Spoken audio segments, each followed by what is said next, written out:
بسم اللہ الرحمن الرحیم۔ السلام علیکم ڈیئر اسٹوڈنٹس، کیسے ہیں آپ سب لوگ؟ امید ہے خیریت سے ہوں گے۔ میرے پاس ہے آپ کی اردو کی کتاب اور یہ ہے جماعت ششم کے لیے۔ تو بچوں، پچھلی دفعہ ہم نے یوم دفاع کے متعلق ایک سبق تھا، وہ ہم نے پڑھا۔ آج جو ہمارا سبق ہے ہماری پلاننگ میں، وہ ہے سبق نمبر 9، جو کہ ہے گل صنوبر کی کہانی۔ ٹھیک ہے، یہ ایک لوک کہانی ہے، تو اس کے متعلق پڑھتے ہیں۔ تو سب سے پہلے تو اگر آپ اوپر دیکھیں تدریسی مقاصد کے اندر، یہاں پر آپ کو بتایا گیا ہے کہ جو لوک کہانی ہے وہ صدیوں سے مخصوص تہذیب کے اندر محو سفر رہتی ہے۔ یہ سینہ بسینہ چلتی ہوئی جب جدید دور میں داخل ہوتی ہے تو اسے تحریری صورت میں محفوظ کر لیا جاتا ہے۔ ٹھیک ہے، تو اصل میں یہ جو لوک کہانی ہوتی ہے، یہ کوئی خاص قسم کا، جیسے کوئی بھی ایک ملک ہوتا ہے، خطہ ہوتا ہے، اس کے مذہبی اور جو تہذیبی اور معاشرتی، یعنی سوشل بھی ہو سکتا ہے، ٹریڈیشنل بھی ہو سکتا ہے اور ریلیجس بھی ہو سکتا ہے، ان رویوں کی عکاس ہوتی ہے، یعنی ان کے رویوں کو شو کرتی ہیں، ظاہر کرتی ہیں۔ ٹھیک ہے، تو لوک کہانی اصل میں ایسی زبانی کہانی ہوتی ہے جو کہ تحریری صورت میں نہیں ہوتی۔ لوگ ایک دوسرے کو سبق آموز کہانیاں سناتے ہیں، مذہب کے بیک گراؤنڈ سے کہانی سناتے ہیں، معاشرتی حوالے سے سناتے ہیں، اور پھر وہ کہانیاں ایک سے دوسری نسل تک چلتی جاتی ہیں، اور پھر بالآخر وہ جو جدید دور میں پہنچ جاتی ہیں تو پھر ان کو ریٹن فارم میں لے آتے ہیں، تحریری فارم میں، جیسے کہ یہ گل صنوبر کی کہانی ہے۔ یہ زبانی ایک سے دوسری جنریشن میں سنائی گئی، اور اس کے بعد اب اس کو تحریری شکل میں ہماری جو اردو کی کتاب ہے اس میں اس کو شامل کیا گیا۔ تو جو لوک کہانیاں ہوتی ہیں عموماً ان کا کوئی نہ کوئی پس منظر ضرور ہوتا ہے، یعنی معاشرتی لحاظ سے ہوتی ہیں، وہ معاشرے کی عکاس ہوتی ہیں، اور تہذیبی لحاظ سے بہت سی چیزیں شو کرتی ہیں۔ بعض کہانیاں جو ہیں وہ مذہبی بھی ہوتی ہیں۔ ٹھیک ہے، تو ہم یہ کہانی پڑھتے ہیں تاکہ ہمیں یہ پتہ چلے کہ جو یہ کہانی ہے یہ کس تناسب کے اندر، یہ کس پس منظر کے اندر یہ لکھی گئی۔ تو گل صنوبر کی کہانی ہے۔ یہ دو بچے ہیں جن کا نام ہے گل اور صنوبر، ان کے متعلق یہ ہیں۔ اس کی پڑھائی کرتے ہیں آپ اپنی کتاب کا صفحہ نمبر 43 کھولیں، 43۔ ٹھیک ہے، اور میرے ساتھ ساتھ اس کی پڑھائی کریں۔ محسن پور کے وسیع میدان میں بلوچوں نے اپنی بستی بنا رکھی تھی۔ وسیع کہتے ہیں بہت بڑا اور کھلا سا جو میدان تھے، تو اس میں بلوچ قوم ہیں، انہوں نے اپنی ایک بستی بنا رکھی تھی۔ ٹھیک ہے، اس بستی میں شروع سے آخر تک جھونپڑیاں تھیں جن میں بہت سے بلوچ خاندان رہتے تھے۔ محسن پور کے آس پاس کے علاقوں میں طاعون کی وبا پھیلی ہوئی تھی۔ طاعون اصل میں ایک ایسی بیماری ہے جس کو آپ کہتے ہیں کہ یہ جیسے آج کل آپ کرونا کی بات کرتے ہیں، پینڈیمک، تو یہ بھی ایک پینڈیمک ڈیزیز تھی، طاعون بھی نا، وبا تھی۔ وبا کس کو کہتے ہیں؟ جو پینڈیمک ہوتی ہے، جو پھیلتی ہے، ایک ہی وقت آتی ہے اور بہت علاقوں میں بہت لوگوں تک پھیلتی ہے اور اس سے بہت زیادہ ڈیتھس ہوتی ہیں۔ تو یہ ایک ایسی وبا تھی اور یہ چوہوں سے پھیلتی تھی۔ اس میں بہت بخار بھی ہوتا تھا اور گلٹیاں سی بن جاتی تھیں، اور نتیجہ یہی ہوتا تھا، اس کا چونکہ علاج کوئی نہیں تھا تو لوگوں کی موت ہو جاتی تھی۔ اس وبا نے سینکڑوں گھروں اور بیسیوں محلے تباہ کر ڈالے تھے۔ جو لوگ زندہ تھے ان کے سروں پر ہر وقت موت کا سایہ منڈلاتا رہتا تھا، یعنی ہر وقت موت کا جو خوف ہے وہ ان کے سر پر سوار رہتا تھا۔ لوگ اتنے خوف زدہ تھے کہ کس کے قدموں کی آہٹ بھی سنائی دیتی کہ سمجھتے کہ فرشتہ اجل آ پہنچا۔ آہٹ یعنی قدموں کی ہلکی سی آواز، اور فرشتہ اجل آپ کو پتہ ہے موت کا فرشتہ جو کہ روح قبض کرتا ہے۔ کوئی گھر سے باہر نہ نکلتا کہ کہیں موت نہ آ دبوچے پکڑ لے، لیکن موت نہ اندر دیکھتی ہے نہ باہر۔ جس کی قسمت میں مرنا لکھا ہے وہ لاکھ پردوں میں چھپ کر بیٹھے تو بھی زندہ نہیں بچ سکتا۔ اس لیے بستیوں میں ہر وقت سناٹا سا رہتا، جیسے ہر شخص خاموش بیٹھ کر موت کا انتظار کر رہا ہو۔ اس ہو کے عالم میں، ہو کہتے ہیں بہت زیادہ خاموشی کا جو عالم ہوتا ہے، خوف کا اور خاموشی کا عالم۔ بلوچوں کی جھونپڑیاں البتہ ایسی تھیں جہاں زندگی کے آثار برابر دکھائی دیتے تھے۔ رات کے سناٹے میں کوئی نوجوان بلوچ الغوزے پر تان لگاتا۔ الغوزے اصل میں یہ بانسری کی طرح کا ایک انسٹرومنٹ تھا، میوزیکل انسٹرومنٹ، یعنی میوزک بجانے والا آلہ تھا بانسری کی شکل کا، اور اس پہ تان لگاتا، یعنی ایک اس پہ جو اس کو بجاتا اور اس کے سر نکالتا، تو اس کی سریلی آواز دور تک سنائی دیتی. بلوچوں کا کہنا تھا آنے والی موت کو ہم نہیں روک سکتے، وہ اس وقت آتی ہے جب اللہ کا حکم ہوتا ہے، پھر ہم موت سے خوفزدہ کیوں ہوں اور کیوں موت سے پہلے زندگی کو موت بنا لیں. لیکن آخر ایک دن ایسا آیا کہ موت بلوچوں کی جھونپڑیوں تک بھی پہنچ گئی. تعاون اتنی تیزی سے پھیلا کہ ساری بستی دیکھتے دیکھتے موت کا شکار ہو گئی. 3-4 دن کے اندر جھونپڑیاں مکینوں سے خالی ہو گئی. مکین کہتے ہیں رہنے والے، یعنی گھر کے رہنے والے، جھونپڑی میں رہنے والے، غاروں میں رہنے والے، تو ان کو مکین بولتے ہیں. بس ایک جھونپڑی ایسی تھی جس کے 2 ننھے مکینوں کو اللہ تعالیٰ نے اپنی حفظ و امان میں رکھا. ایک 12-13 سال کی بچی جس کا نام تھا صنوبر، اور اس کا بھائی، چھوٹا بھائی جس کا نام تھا گل. اس سناٹے کے عالم میں دونوں معصوم سہمے ہوئے بیٹھے تھے، سہمے ہوئے، ڈرے ہوئے، کہ گل نے حسرت بھری نظروں سے بہن کی طرف دیکھا اور اپنے پیٹ پر ہاتھ رکھ دیا. صنوبر سمجھ گئی کہ گل بھوکا ہے. اس نے اسے سہارا دے کر اٹھایا، اس کی انگلی پکڑی اور قریبی بستی کی طرف چل پڑی. چند 100 قدم کا فاصلہ انہوں نے یوں طے کیا جیسے بہت دور کی منزل طے کی. اور بستی میں داخل ہوئے تو دیکھا سڑک اور گلیاں ویران تھے، دور دور تک آدم ذات کا نشان ہی تھا. یعنی آدم ذات یعنی انسان یا انسان کا بچہ کوئی بھی نہیں تھا. مرنے والے مر گئے، جو جیتے بچے وہ لاشوں کو بگورو کفن چھوڑ کر نہ جانے کدھر نکل گئے. بگورو کفن یعنی نہ ان کو انہیں کفن بنایا، نہ قبر میں دفنایا، یوں ہی گلیوں میں چھوڑ کے، گھروں میں چھوڑ کے چلے گئے. تب بھی گل صنوبر کو سہارا دیے اللہ کے بھروسے آگے بڑھی. آخر دور اسے گھر سے دھواں نکلتا دکھائی دیا. اس نے بڑی ہمت کی، گرتے پڑتے آخر وہ ایک حویلی کے آگے جا رکے. وہاں داخل ہوئے تو مسہری پر، یعنی ایک وہ جو ایک بیڈ کی طرح کا کہ ایک چارپائی سی ہوتی تھی جس کو مسہری بولتے تھے، اس پر ایک خاتون بیٹھی تھی اور امیر گھرانے کی لگتی تھی. اس کے 3-4 بچے تھے جو کہ وہاں کھیل رہے تھے، مگن تھے، مصروف تھے. گل صنوبر آگے بڑھی اور اس نے کہا کہ آپ کو اور آپ کے بچوں کو اللہ تعالیٰ اپنی حفاظت میں رکھا، شکر ہے اس بات کا. تو ہم دونوں بہن بھائی ہیں، بستی میں صرف ہم زندہ بچے ہیں، میرا چھوٹا بھائی بھوکا ہے، اس کے لیے کھانے کا انتظام کرتے ہیں تو آپ کی بڑی عنایت ہوگی. عنایت یعنی مہربانی ہوگی. صنوبر کی بات خاتون نے سنا کہ بھی ہم تمہیں کھانا بھی دیں گے، کپڑے بھی دیں گے، آرام سے رہو لیکن گھر کا کام کاج کر دیا کرو. تو صنوبر کو یہ بات بہت بری لگی. تو اس کو یہ لگا کہ بھی وہ عورت ہمیں غلام بنانا چاہتی ہے. تو اس نے بڑی سختی سے عورت کو منکار کر دیا کہ آپ ہماری مجبوری سے فائدہ اٹھانا چاہتی ہیں، غلام بنانا چاہتی ہیں، لیکن ہم بہت خوددار اور غیرت مند ماں باپ کی اولاد ہیں، ہم کام کرنے کو عیب نہیں سمجھتے، یعنی برا نہیں جانتے، لیکن غلام بن کے نہیں رہ سکتے. دونوں بہن بھائی پھر ویران جھونپڑی میں آ گئے. صنوبر نے گل کو تھپک تھپک کر سلا دیا. تھپک تھپک یعنی جیسے ہاتھوں سے، تو ہلکا ہلکا سا تھپکنا، مطلب سنانے کے لیے، بچے کو سنانے سے پہلے جو عموماً ہلکا ہلکا اسے تھپکتے ہیں. اس کی آنکھوں میں آنسو تھے اور دل میں خیالات کا ہجوم. اس حالت میں اسے نیند آ گئی. بہت دیر بعد آنکھ کھلی تو دیکھا تو گل نہیں تھا. آغوش کہتے ہیں گود میں، یعنی اس کو گود میں وہ لے کر بیٹھی تھی. جب اس کی آنکھ کھلی تو گل نہیں تھا. تو ہوا یوں کہ گل اپنی بہن سے چمٹ کر سو رہا تھا، لیکن اس کی آنکھ کھل کے اس کو پیاس لگی ہوئی تھی. پانی کی تلاشیوں باہر چلا گیا. تو پھر سے دوبارہ اس حویلی پہنچ گیا.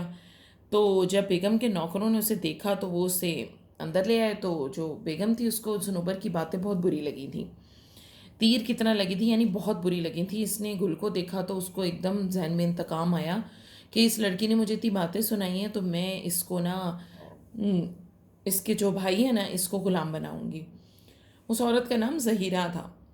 غرض اس نے کیا کیا کہ اپنے اسی جو انتقام کا جذبہ ہے اس کی تحت اس نے گل سے غلاموں جیسا سلوک کیا. اور اس خوف سے کہ کہیں صنوبر اپنے بھائی کو ڈھونڈتی بھی نہ آ جائے، وہ اس حویلی کو چھوڑ کر ایک اور گاؤں چلے گئے اور وہاں پر وہ گل سے سارا دن کام کرواتی اور گل بیچارہ اس کی بری بھلی باتیں ہیں وہ بھی سنتا.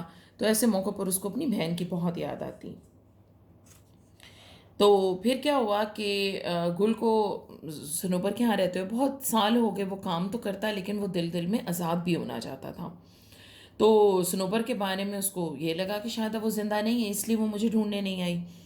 تو اب کیا ہوا کہ یکا یعنی اچانک زہیرہ کا یہ ہوا کہ اسے صنوبر کی بہت یاد آنے لگی. وہ شرمندہ ہو گئی، ہونے لگی کہ بھئی اس نے کیوں اپنے جو ایک بہن کو اس کے بھائی سے جدا کیا صرف اپنے انتقام کی وجہ سے. اب اس کو لگا کہ وہ اپنے گناہ کا کفارہ یعنی تاوان ادا کرے.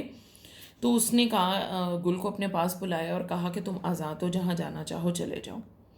تو گل اتنے دن زہرہ کے پاس رہا تو وہاں مانوس ہو گیا ہر چیز سے، لیکن اس کی بھی بڑی خواہش تھی آزاد ہونے کی، تو اس کی آنکھوں میں آنسو آ گئے۔ اس نے کہا کہ اگر آپ مجھے آزاد نہ کرتی تو میں نے فیصلہ کیا ہوا تھا کہ ایک نہ ایک دن میں آزادی حاصل کروں گا۔ عزم کہتے ہیں پختہ ارادہ، یعنی اس کا ارادہ تھا کہ بھی میں چھوڑ جاؤں گا۔ تو یہ بھی ہو سکتا ہے کہ میں بھاگنے کی کوشش میں آپ کو نقصان پہنچا دیتا۔ بہرحال ابھی شام ہو رہی ہے تو میں ابھی یہیں پر ہوں، تو میں صبح چلا جاؤں گا۔ اس کے بعد سب اپنے اپنے پلنگوں پر جا کے لیٹ گئے اور سو گئے۔ تو آدھی رات کے قریب گل کو اپنے کمرے میں کسی کی آواز آئی، تو اس نے دیکھا تو کوئی ہاتھ میں نا خنجر لیے کھڑا تھا۔ تو یہ منظر دیکھ کر وہ بہت ڈر گیا، لیکن غور سے دیکھا تو اس کی اور کوئی نہیں، اس کی بہن صنوبر تھی۔ صنوبر نے بھی اس کو پہچان لیا، تو بہت خوش ہوئے ایک دوسرے سے مل کر۔ تو اس نے گل کو کہا، صنوبر نے گل کو کہا کہ بھی میں تمہاری آزادی ختم کرنے آئی ہوں، تو میں زہیرہ سے اس کے ظلم کا انتقام لوں گی اور نہ اس کو مار دوں گی، اور تمہیں آزادی مل جائے گی۔ تو صنوبر نے گل نے یہ بات سنی تو اس نے اپنی اور زہیرہ کی گفتگو بتا دی کہ زہیرہ نے تو مجھے آزاد کر دیا۔ صنوبر یہ سن کے بہت خوش ہوئی، اس کو اس بات کی خوشی تھی کہ اس کو زہیرہ کو قتل کرنے کا جو وہ گناہ کرنے جا رہی تھی اس سے وہ بچ گئی۔ جس کمرے میں گل اور صنوبر باتیں کر رہے تھے اس کے ساتھ ہی زہیرہ کا کمرہ تھا، اس نے ان کی باتیں سنی اور تو وہ کمرے میں آ گئی۔ اس نے خنجر دیکھا تو وہ چیخ پڑی، تو لیکن صنوبر نے اس کو بتایا کہ بھی آپ پریشان نہ ہو، میں آپ کو قتل کرنے آئی تھی لیکن آپ نے میرے بھائی کو آزاد کر دی ہے، تو جو ہے نا رات ہم آپ کے گھر میں رہیں گے تو پھر ہم چلے جائیں گے۔ اس کے بعد تینوں اپنی اپنی جگہ جا کے سو گئے۔ پھر یہ ہوا کہ فجر کی اذان ہو رہی تو صنوبر کی آنکھ کھلی تو اس نے سنا تو بہت سے لوگ شور مچا رہے تھے، کچھ رو بھی رہے تھے اور بہت ایک ہنگامہ سا تھا باہر۔ تو پتہ چلا کہ زہیرہ کا جو بڑا بھائی ہے نصیر، اس کو سانپ نے کاٹ لیا اور اس کی حالت بہت خراب تھی۔ تو وہ مطلب زہیرہ اپنے بچے کا سر جو ہے وہ گود میں رکھ کے بیٹھی تھی اور بہت رو رہی تھی اور اللہ تعالیٰ سے دعا کر رہی تھی کہ اس کے بچے کو موت سے بچا لے۔ صنوبر نے دیکھا تو بھاگ کر گھر سے باہر نکل گئی۔ اس کو پتہ تھا کہ اس علاقے میں ایک جڑی بوٹی اس طرح کی ملتی ہیں جس کا جو ارک ہے، یعنی جس کا اگر آپ ارک نکالیں، ارک اصل میں ہوتا ہے کہ جب آپ کسی پودے کے پتوں کو پیستے ہیں تو اس میں سے ایک پانی سا نکل جاتا ہے، تو اس کو ارک بولتے ہیں اس کا۔ تو وہ مارگزیدہ کہتے ہیں جس کو سانپ نے ڈسا ہو، اس کو مارگزیدہ کہتے ہیں۔ اس کے منہ میں ڈالا جائے تو زہر کا اثر ختم ہو جاتا ہے۔ کچھ تھوڑی دیر تلاش کے بعد وہ اسے پودا مل گیا، اس نے اس کی پتیاں توڑی اور ارک نچوڑ کر نصیر کو دیا۔ تو اس کے منہ میں جیسے ہی یہ قطرے پڑے تو اس نے آنکھیں کھول دیں اور ماں کی طرف دیکھا، اماں بولا اس نے۔ تو زہیرہ بہت خوش ہوئی اور اس نے اپنے لال اس میں استعمال ہوا بیٹے کے لیے، یہ منہ کو چوما اور پھر اٹھ کر صنوبر کو سینے سے لگا لیا۔ تو بچوں یہ جو کہانی ہے اس میں ہمیں یہ سبق ملتا ہے کہ ہم اگر کسی کو معاف کر دیتے ہیں تو اللہ تعالیٰ اس چیز کو بہت پسند کرتا ہے۔ اور زہیرہ کو بھی اپنی غلطی کا احساس ہوا اور وہ سچی توبہ کرنا چاہتی تھی، کفارہ کرنا چاہتی تھی، اسی لیے اللہ تعالیٰ نے دیکھیں صنوبر کے ذریعے ہی اس کی مدد کروائی۔ تو اگر آپ کسی کے لیے دل میں اچھا سوچیں گے اور اس کو معاف کرنے کا جذبہ رکھیں گے تو ہمیشہ اللہ تعالیٰ کی طرف سے آپ کے لیے بہتری ہوگی، ٹھیک ہے؟ اب آ جاتے ہیں اس کی مشق کی طرف۔ اس کی مشق میں جو مختصر سوال جواب دینے ہیں وہ بالکل ایک ایک لفظ کے ہیں، جیسے محسن پور کے آس پاس کے علاقے میں کون سی وبا پھیلی ہوئی تھی، طاعون، گل اور صنوبر کا رشتہ کیا تھا اور وہ زہیرہ کے گھر کیوں گئے، وہ دونوں بہن بھائی تھے اور کھانے کے لیے کچھ ڈھونڈنے وہ زہیرہ کی طرف گئے۔ زہیرہ اپنے گناہ کا کفارہ کیسے ادا کرنا چاہتی تھی، گل کو آزاد کر کے۔ صنوبر ہاتھ میں خنجر لے کر کس کو قتل کرنے آئی تھی، زہیرہ کو۔ نصیر کون تھا اور اس کی حالت کیوں خراب تھی، نصیر زہیرہ کا بیٹا تھا اور اس کو سانپ نے ڈس لیا تھا، اس وجہ سے اس کی حالت بہت خراب تھی۔ اس کہانی میں کس قوم کی خودداری اور غیرت بیان کی گئی ہے، تو بلوچ، یہ بلوچوں کی کہانی ہے۔ تو یہ بلوچ قوم کے متعلق بتایا گیا ہے کہ وہ بہت خوددار اور غیرت مند تھے، ٹھیک ہے؟ اس کے بعد ہے ہمارے پاس معنی لکھنے آپ نے الفاظ کے، یہ آپ نے نوٹ بک پہ لکھنے ہیں اور لینے کہاں سے ہیں، اسی بک کے اینڈ کے اوپر آپ کو پتہ ہے یہ تمام جتنے سبق ہیں ان کے الفاظ معنی دی گئے ہیں، آپ وہاں سے ان کے معنی ڈھونڈ کے تو ان کو اپنی نوٹ بک میں نیٹ سے لکھیں گے۔ اگلا جو سوال ہے اس کے نوٹس میں آپ کو دوں گی، ٹھیک ہے؟ آپ نے یہ نوٹس ایڈمن آفس سے پک کر لینے ہیں. ٹھیک ہے, اس کے بعد آپ کا یہ جو سوال ہے یہ آپ خود سے کریں گے. یہ ریڈنگ میں سے لیا گیا ہے, کوشش کریں خود ہی ڈھونڈیں اور ان کو یہاں پہ اٹیمپٹ کر لیں تاکہ اس طرح آپ کی ریڈنگ بھی اچھی ہو جائے. اس کے بعد یہاں پہ جو محاورات استعمال ہوئے ہیں اسٹوری میں جتنے وہ لکھے گئے ہیں, ان کو آپ نے نوٹ بک میں لکھنا ہے. ٹھیک ہے, اور جیسے میں نے آپ کو ساتھ ساتھ ان کے معنی بتائے اور پیچھے بیک پر بھی اس کے معنی لکھے گئے ہیں, وہاں سے آپ اس کا مطلب دیکھ کر اور اس کے جملے بنائیں. بک سے بھی آپ لے سکتے ہیں اور آپ اس کے جملے خود سے بھی بنا سکتے ہیں. جیسے کہ اگر آپ کو سمجھ آئے سایہ منڈلانا یعنی ایک چیز آپ کے اوپر طاری ہونا, جیسے موت کا سایہ منڈلا رہا تھا تو کیا تھا کہ موت کا خوف تھا اور موت طاری تھی. ٹھیک ہے, ہو کا عالم یعنی بہت زیادہ خاموشی کا عالم. تان لگانا یعنی لے لگانا, جو ایک وہ میوزیکل انسٹرومنٹ سے آواز نکالی جاتی ہے اس کو تان بولتے ہیں. آدم زاد انسانوں کے متعلق استعمال ہوا ہے, تمتما اٹھنا. خوف زدہ, مار گزیدہ, ابھی میں نے آپ کو اس کا مطلب بتایا ہے. انتقام کی آگ بھڑکنا, ٹھیک ہے نا, یعنی انتقام کا خیال دل میں آنا اور بہت زیادہ اس کے لیے مطلب ہو جانا کہ میں نے انتقام لینا ہے. ٹھیک ہے, اور تیر کی طرح رکھنا یعنی بہت برا محسوس ہونا. فرشتہ اجل یعنی موت کا فرشتہ. تو یہ تمام جو الفاظ ہیں اور محاورات ہیں یہ آپ کے چیپٹر میں یوز ہوئے ہیں. آپ نے ان کے محاورات, ان کے جو جملے ہیں وہ نوٹ بک میں بنانے ہیں. پھر اگلا ہے آپ نے متضاد لکھنا ہے, یہ بھی بہت آسان ہے. ٹھیک ہے, اور یہ بھی اپنی نوٹ بک پہ لکھیں. انتقام معاف کر دینا, انتقام لینا معاف کر دینا. سایہ دھوپ وسیع مختصر. پھیلنا سکڑنا, ویران آباد پختہ کچا. اچھا, واحد جمع ہے بہت آسان, اموات اشخاص ایوب تدابیر اقوام. ٹھیک ہے, اور پھر اس کے بعد خلاصہ ہے, اس کے بھی انشاءاللہ آپ کو نوٹس دے دیے جائیں گے. درست اور صحیح ہیں, یہ آپ نے درست اور غلط جو ہیں ان کے بیانات کی نشاندہی کرنی ہے. ٹک اور کراس کے ذریعے بھی آپ کر سکتے ہیں. اور یہاں پر لکھا ہوا ہے جیسے یہ ہے محسن پور کے وسیع میدانوں میں پختونوں نے اپنی بستی بنا رکھی تھی, تو یہ غلط ہے کیونکہ یہ بلوچوں نے بنا رکھی تھی, تو آپ اس کو اس طرح انسرکل کر دیں گے. ٹھیک ہے, تو یہ آپ لوگوں نے خود سے اٹیمپٹ کرنا ہے یہاں پہ. اسی طرح آپ کا کالم الف اور کالم بے ہے, اس میں الفاظ کو ایک دوسرے سے جو ریلیٹڈ جو ملتے ہوئے متعلقہ الفاظ ہیں ان سے ملانا ہے, یہ بھی آپ خود سے کریں گے. اس کے بعد ہمارے پاس ہیں جملے جن کو ہم نے درست کرنا ہے. اس میں جو بیسیکلی مسٹیک ہے وہ ہے تذکیر و تانیث کی غلطیاں, یعنی مذکر اور مونث کی غلطیاں. جیسے کہ یہاں ہے لندن سے تار آئی ہے, تو اصل میں یہ ہے لندن سے تار آیا ہے. 2 روپے کی دہی لاؤ, 2 روپے کا دہی لاؤ. جھاگ بیٹھ جائے گا, میں نے ایک خواب دیکھا. ٹھیک ہے, یعنی اس میں اصل میں مذکر تھے جو کہ یہاں پہ مونث میں لکھے گئے.